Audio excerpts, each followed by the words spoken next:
ቸርነቱን ያላራቀ የአባቶቻችን አምላክ የእኛም አምላክ አምላካችን መድኃኒታችን ኢየሱስ ክርስቶስ ስለማይነገር ስጦታ ሁሉ ስሙ የተመሰከረ ይሁንልን። እግዚአብሔር ይመስገን።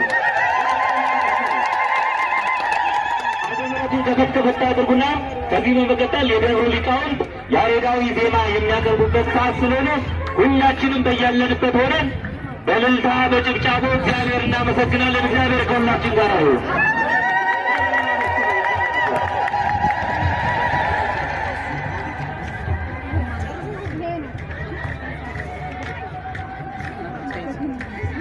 በዚህ በመቀጠል የደብሩ ሊቃውንት ያሬዳዊ ዝማሬ የሚያቀርቡበት ሰዓት ስለሆነ ሁላችሁም አውደ ምሕረቱን ሰፋ ሰፋ አድርጉትና የአብነት ደቀ መዛሙርት የደብሩ ሊቃውንት በጋራ ሆነን እግዚአብሔር እናመሰግናለን።